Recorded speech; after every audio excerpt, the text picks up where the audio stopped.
और अब आपको सीधे लिए चलते हैं राजस्थान विधानसभा, जहां डिप्टी सीएम प्रेमचंद बैरवा क्या कुछ कह रहे सुनाएंगे। ये लाखों सपनों, लाखों हमारे बच्चों का सपना का केंद्र है। यह आईआईटी, जेईई, नीट, यूपीएससी व अन्य प्रतियोगी परीक्षाओं की तैयारी के लिए लाखों छात्र हर वर्ष आते हैं। यह बिहार से, छपरा से लेकर केरल के कोची तक, असम से गुवाहाटी से लेकर गुजरात के सूरत तक पूरे भारत से विद्यार्थी आते हैं। वे अपने साथ केवल किताबें नहीं लाते, कॉपियां नहीं लाते, बल्कि अपने विचार, अपने परिवार की पूरी उम्मीदें, माता पिता के सपने और अपने भविष्य की आकांक्षाओं को लेकर आते हैं। माननीय सभापति महोदय, इस कोचिंग उद्योग ने राजस्थान की अर्थव्यवस्था में भी एक अभूतपूर्व योगदान दिया है। आज कोटा में ही लगभग 2.5 से 3 लाख विद्यार्थी हर साल आते हैं। इससे प्रत्यक्ष और अप्रत्यक्ष रूप से लाखों लोगों को रोजगार मिलता है।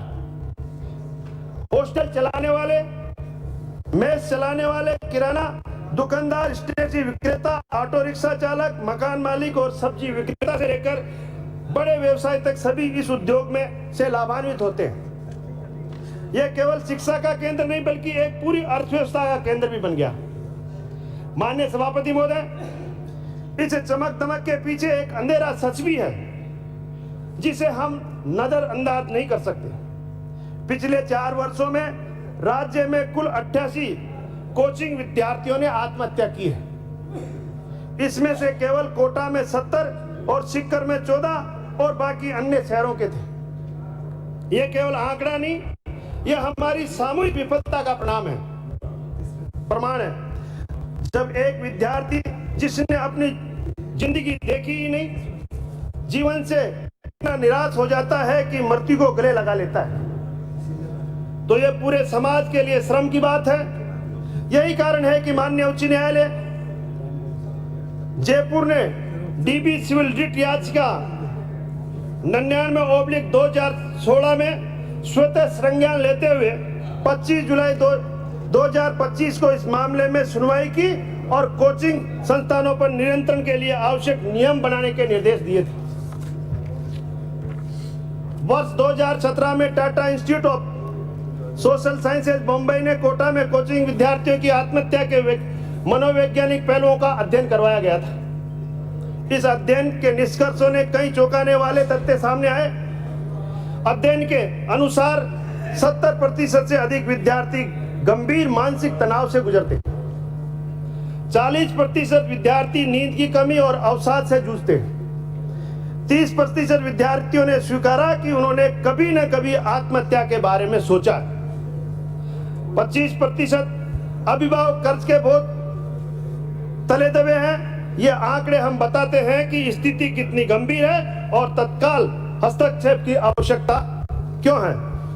यही कारण है कि माननीय उच्चतम न्यायालय ने भी इस मामले को संज्ञान में लिया और क्रिमिनल अपील याचिका संख्या 1425/2025 में अमित कुमार बनाम भारत संघ में पारित निर्णय दिनांक 28 जुलाई 2025 में निर्देश दिए गए। न्यायालय ने छात्रों में मानसिक स्वास्थ्य संबंधी चिंताओं, शैक्षणिक संस्थाओं में आत्महत्या की रोकथाम से संबंधित मुद्दों पर चर्चा और विचार विमर्श करने तथा निवारक उपायों की सिफारिश करने के लिए एक राष्ट्रीय कार्यबल का गठन किया गया। इसी प्रकार विशेष अनुमति याचिका संख्या 63/2024 से अद्भुत क्रिमिनल अपील संख्या 3177/2025 में कुलदेव बनाम आंध्र प्रदेश राज्य एवं अन्य में माननीय उच्चतम न्यायालय ने सभी विभाग, विशेषकर शिक्षा, स्वास्थ्य और परिवार कल्याण तथा जिला प्रशासन को निर्देश दिए कि वे 2 माह के भीतर सभी प्राइवेट कोचिंग संस्थाओं के लिए कोचिंग विद्यार्थी से मानदंड तैयार किए। माननीय, आपको मैं आंकड़े दे रहा हूँ, न्यायालय के आंकड़े दे रहा हूँ, वो देख के तो दूंगा आपको। आप बैठिए। केंद्र सरकार ने, आप बिराजे, शांत रखें, भी इस समस्या की गंभीरता को समझते हुए 16 जनवरी 2024 को कोचिंग संस्थानों के पंजीकरण विनियम, आप सुनिए पहले, की रूपरेखा तैयार की है, मार्गदर्शक सिद्धांत जारी किया। इस सिद्धांतों में स्पष्ट निर्देश दिए गए कि सरकार इन्हीं कानूनों के ढांचे को स्थापित करे। हमारी सरकार ने तत्काल कार्रवाई करते हुए 28 फरवरी 2024 को इन गाइडलाइंस को अपनाया और अब इस विधेयक के माध्यम से इन्हें कानूनी रूप देने के लिए हम सभी आप चर्चा कर रहे हैं, लेकिन आपकी सरकार ने कभी इस पे ध्यान नहीं दिया था।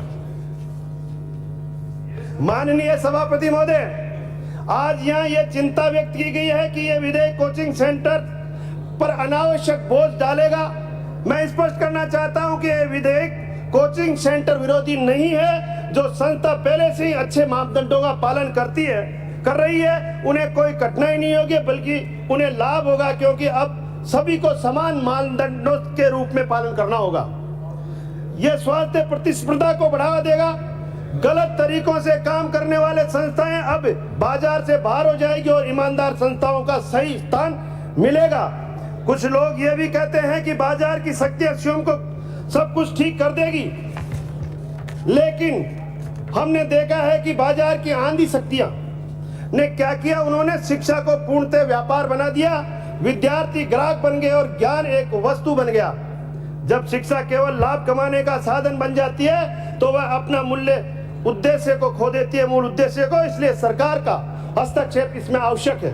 माननीय अध्यक्ष महोदय, मैं अंतर्राष्ट्रीय परिप्रेक्ष्य में भी इस विषय को रखना चाहता हूं, क्योंकि शिक्षा की समस्या केवल भारत की नहीं, जापान में जूकी, दक्षिण कोरिया में हांगओन, चीन में बुक्सिबान जैसे नाम से यह व्यवस्था चलती है।